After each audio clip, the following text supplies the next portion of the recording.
Sometimes in sunshine, sometimes in style, sometimes with no time or just with a smile. Up to her eyes, yes, surprises and tricks. No disguising, she's a little handful of trouble. Glad you could make it, so glad you could come. Little miss, we're waiting for you. Nitty, Skitty, how do you do? Little Miss Tiny by Roger Hargreaves. Little Miss Tiny was extremely small. Not very tall at all. She was so very tiny. She didn't live in a house. Do you know where she lived? In the mouse hole in the dining room of Home Farm. She had made the mouse hole quite comfortable, really. And luckily there wasn't any mice, because the farm cat had chased them all away. The trouble was because she was so tiny, Little Miss Tiny. She was so tiny. Nobody knew she lived there. Nobody had noticed her, not even the farmer and his wife. So there she lived all alone with nobody to talk to. She was very lonely and sad. Oh dear. One day, she was feeling so lonely, she decided to be very brave and go for a walk. Out of her mouse hole, she came and crept across the dining room and went through the crack in the door and into the hole. To Little Miss Tiny, the hole looked as big as a field, and she scooted across it to the back of the door of the farm. Luckily for her, the letterbox was at the bottom of the door, and she squeezed herself through and onto the doorstep. It was all very exciting. There before her was the farmyard. She went exploring. She came to a door with a gap at the bottom and ducked it underneath. There inside was a pig, a large pig, and if you're as small as Little Miss Tiny, a large pig looked very large indeed. Little Miss Tiny looked at the pig. The pig looked at Little Miss Tiny. Oink, he grunted, and moved closer to inspect this little person who had entered his sty. Oh my goodness me, squeaked Little Miss Tiny in alarm, and shot out of the pigsty as fast as ever her little legs would carry her, which wasn't very fast because her legs were so very little. She ran right round to the back of the pigsty before she stopped.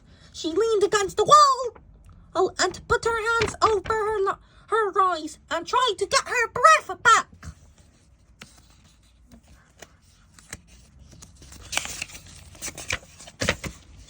Suddenly she heard a noise, a very close noise, a sort of breathing noise, very close indeed. Oh, she hardly dared to take her hands away from her eyes, but when she did, she wished she hadn't. What do you think? It was there, right in front of her, looking at her with green eyes, Ginger the farm cat.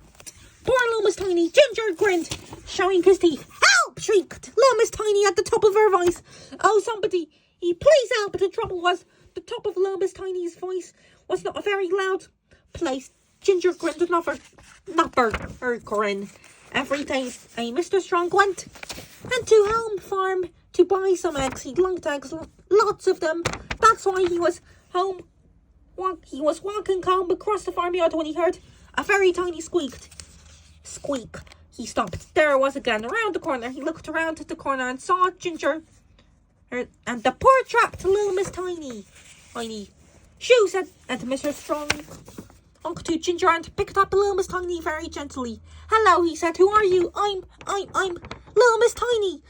You are, aren't you? Smiled Mr. Strong. Well, if I was as tiny as you, I wouldn't go wandering around large farmyards. But said Little Miss Tiny, and told Mr. Strong, about how she was so lonely she had to come out to find somebody to talk to. Oh dear, said Mr. Strunk. Well now, let's see if we can't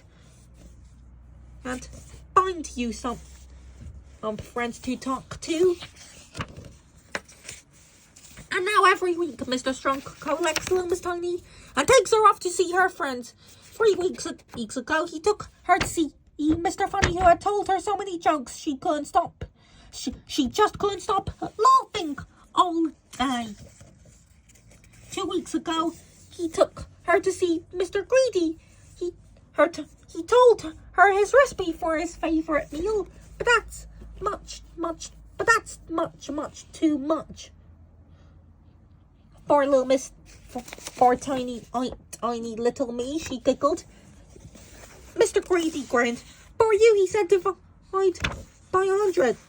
Last week, Mr. Strunk took her to see Mr. Silly, and Mr. Silly showed her how to stand on your head. That's very silly, giggled little Miss Tiny. Thank you, replied Mr. Silly most silly. And guess who she met this week? Somebody who's become a special little friend. A special little friend. I never thought I'd ever meet anyone smaller than myself, laughed Mr. Small. Little Miss Tiny looked up at him and smiled. You wait till I grow up, she said. The narration was by me, Ni Hao Kai Lan.